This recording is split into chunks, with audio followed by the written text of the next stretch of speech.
Hello, everyone, and welcome to the WT Coaches Show on the WT Sports Network. I'm your host, Zach Barnes, and our first coach this week is head football coach Mike Nesbitt. Coach, how are you? I'm great, Zach. Everything's really good right now.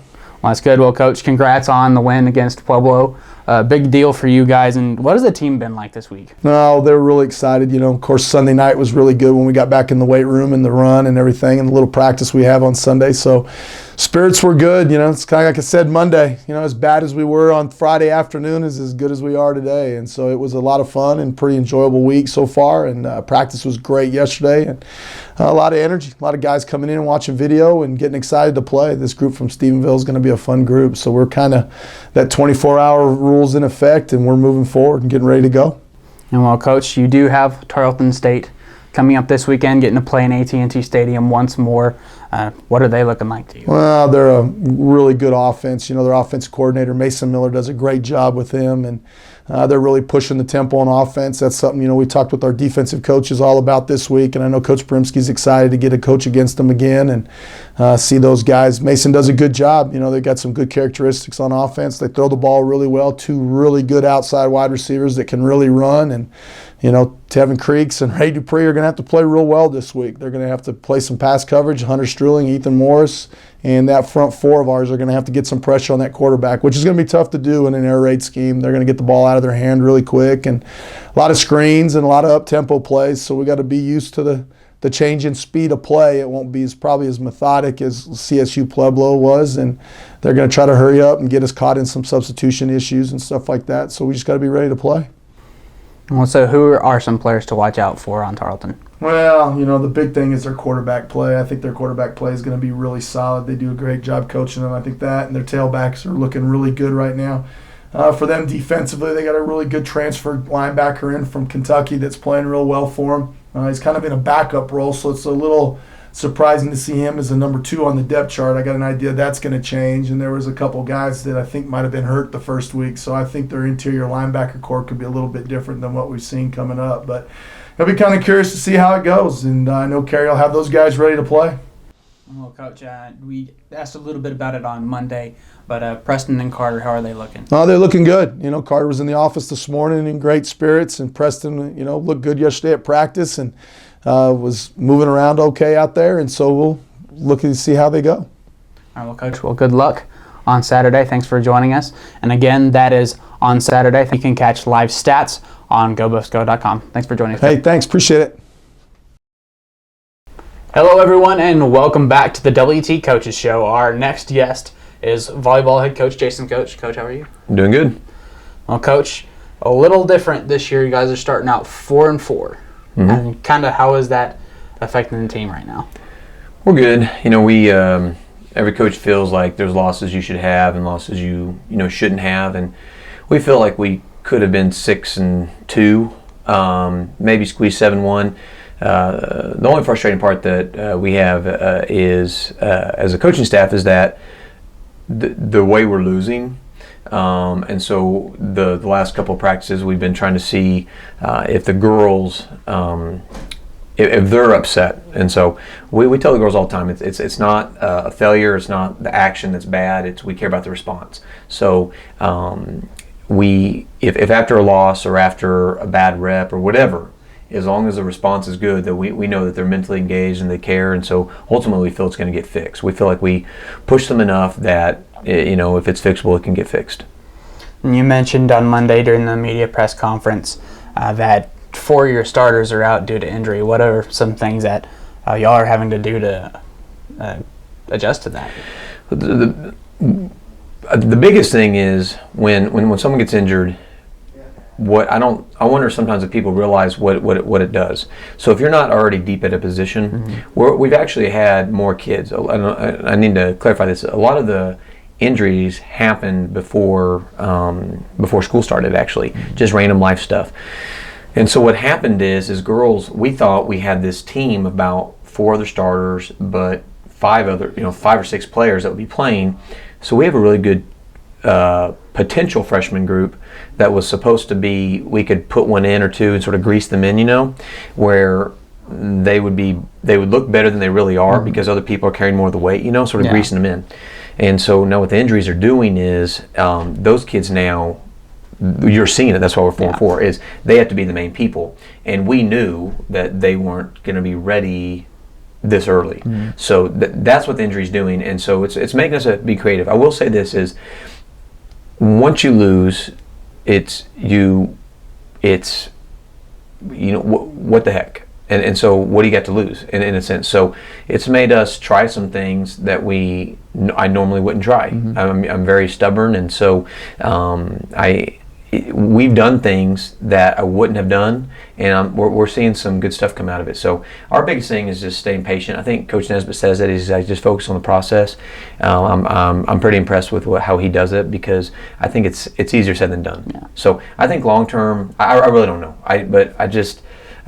We've had 2 good practices. We've had not necessarily execution, but attitude and effort, and so that makes me feel like the girls, it stings how we started. So I just believe if you care about it, we can fix it.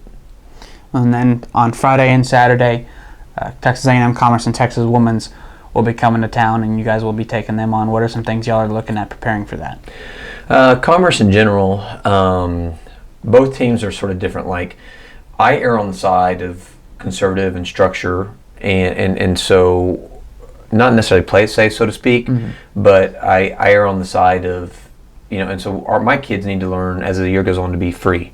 So Commerce, they're really good at playing more free, and so when they're hot, they're hot, and then if they're off a little, they're off a little, and then they get the refinement as the year goes on. So it's sort of like we start off differently, but as the year goes on, I think both programs converge to a similar style, right?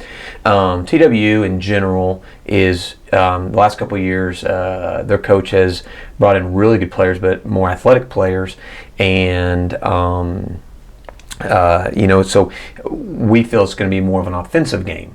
But to be honest, what we've done is we've watched a lot of the film. We haven't let the girls watch it. We're going to get back to focusing on our side, and so, but I just think we don't know.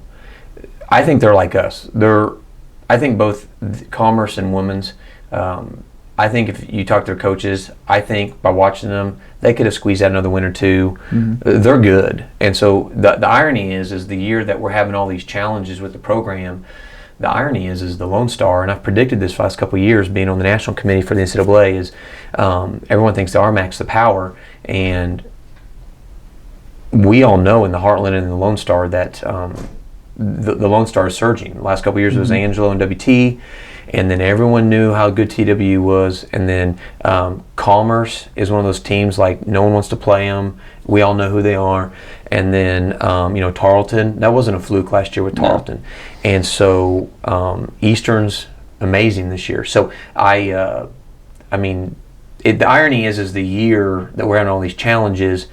So I feel if and when we turn this around and make this a great season, I think it's going to be even more special. I hope I can come back to this video here and say, like, look, you did it also on one of the most challenging years in the Lone Star. So that's what we're presenting to the players. Well, Coach, we wish you luck on Friday and Saturday. And thanks. And again, you can catch those live stats and live streaming on GoBuffsGo.com. Again, Coach, thank you for joining us this week. Thank you. Hello, everyone, and welcome back to the WT Coaches Show. Up next with us is men's soccer head coach Butch Lauffer. Coach, how are you? Good to see you. How you doing? Good to see you again. Well, Coach, you've been off to a 1-3 start, so a little bit rough, but I keep hearing you say that you're seeing a lot of good things still. We are. If you ever had to be 1-3 right now and see what we see on the field, and the effort with the players in the game has been really positive. The thing is, the kids are playing hard, they're working hard, playing well, and we've been kind of our own worst enemy a couple times. So we're just trying to clean those up, and we're anxious to be home. I think the kids are anxious to be home to play in front of their families and girlfriends and mom and dad and all that kind of stuff. But we feel good about tonight, and I know they're ready to play at home. Now, I know, especially going in through a lot of preseason, you're talking about with the WT's team that it was a very tight battle, and especially for road games, the players are fighting really hard to just get on the bus. That's correct. Now, who are some of those players that we can watch out for? For us tonight, some of the young kids have done very well. Michael Garcia has done very well. He's going to play tonight in place of Tom Vickers. Tom is out with a nose injury, but he's done very well. Ivan Oli has shown flashes of being really, really good at times, and he might have been our best player up at Mesa. When he was on the park, he really kind of dictated the game and changed the game for us and was positive. He needs to sustain it for longer periods of time and things like that, and that comes with playing at this level and understanding what's required to be successful. Alan Salazar, who didn't make the last trip because of a family issue, but has been really, really good as well, and he's been very positive and strong and steady. And then a bit of a surprise is a local kid named Alex Villian, who's been playing out wide and up front and had a really good game against Fort Lewis, and was decent in the second half against Mesa. He's kind of little, but he's very quick and nippy, and he's been very positive as well. And so, what we're kind of lacking a little bit is just we need a little more oomph out of our upperclassmen a little bit. Well, Coach, you've kind of mentioned it a little bit a few times, but you guys host UT Permian Basin tonight at the pitch. Yep. What are y'all looking at with them? Well, I mean, they're I think 1-3 or 1-4, kind of like us, so it makes them dangerous. They have some couple good players, and we have to make sure we know where they are on the field and take care of our business, and so we're just trying to make sure we manage the expectations of the players and make sure we're not coming in overconfident and stuff like that. And we've told them, from what we expect is just a W tonight, and we don't care how we get it. We just need to get a W, and I think that will help with the confidence of the team going into Saturday night. Well, Coach, how does it feel to finally be able to play at home? Well, it feels good, I think the kids like playing at home. I think they really appreciate the surface that we play on. It's a nice, big pitch, and they can stroke the ball around, and it becomes a different game. In Colorado, you played on 6-inch grass, and the ball doesn't roll very fast, and it gets caught under your feet some, and I guess that's called home field advantage in it. But we have to do better when we go away, and we will. And we got these 2 home games, and then we're back on the road again, going to Fort Hays, and again, which is another artificial surface. So we've had good luck up there as well. So, but our focus is tonight, winning. Well, we've told the kids we want to win 2 halves tonight, and then we'll worry about Saturday. Well, Coach, we appreciate you joining us this week. I appreciate you having us. Thank you very much. Again, that first home game is tonight at the pitch on campus at 7 o'clock. You can catch live streaming and live stats on GoBuffsGo.com if you can't make it. Again, Coach, thanks for joining us. Thank you again for having me. Hello, everyone, and welcome back to the WT Coaches Show. We're up next for us is Coach Chad Webb with women's soccer. How you doing? I'm all right, man. You? I'm doing well. Well, Coach, congratulations on your first win on Sunday. Thank you. And what were some things that you saw in that 1-0 win that you really liked? That I really liked is that we found a way to actually score a late goal instead of give up a late goal. So we gave up late goals in basically our first 3 games. Like last 10 minutes. Actually, both of Metro's goals came in the last 10 minutes. So that's definitely a situation we're trying to address. It's part of that issue is fitness. Part of that issue is just mental strength. You can't quit. You got to keep going. And part of it's just the health of our players. So that was my favorite thing about the win is that it was 0-0 in the 89th minute, and we found a way to score a goal instead of giving one up. Now, one of the things you kind of said on Monday about that game was it was nice to actually be able to have all your players in, because you were still waiting on a couple to get it was situated with eligibility and some players coming in from or trying to just still get here. Right. So I think 3 of the kids in that game are examples of what I was talking about. The twins are finally here. For a while, I didn't think that was going to happen. I thought we were going to have to wait and bring them next year. But we got them into school in the last minute, and they're over here trying to get caught up in their classes. And they both played their first game. I mean, they only practiced one time before they played on Sunday. They practiced on Saturday, and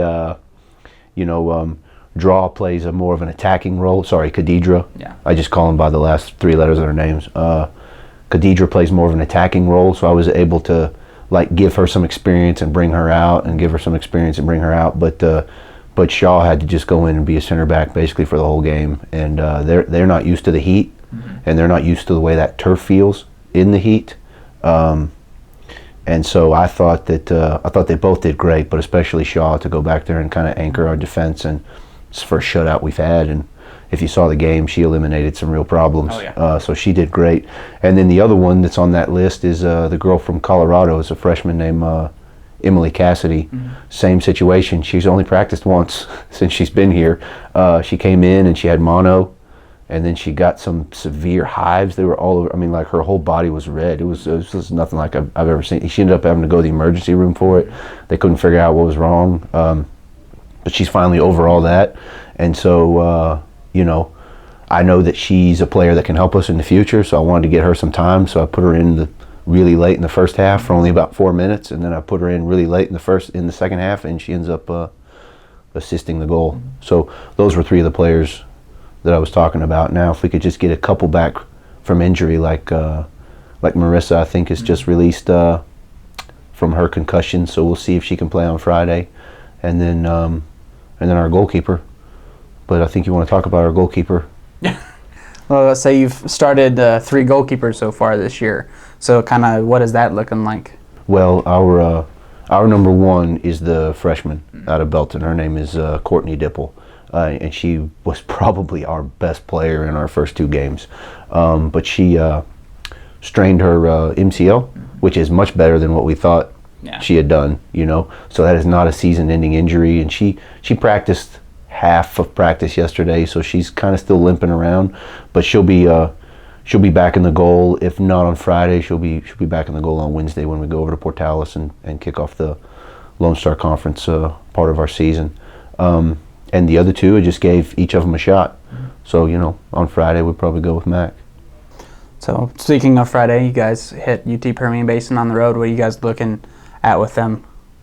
Well, I mean, I know that they're struggling to win games, but I mean, we've only won one more than they have, so I'm certainly not assuming that we're we're just going to go down there and win. But what I want is I just want us to keep improving with our play, improve with our mental strength and not giving up, and just see a little bit more out of some of these kids that we've only seen play once. Coach, we'd like to thank you for joining us this week. Again, that game is on Friday at UT Permian Basin, and you can catch live stats at gobuffsgo.com. Coach, thanks for joining us. Thanks a lot, man.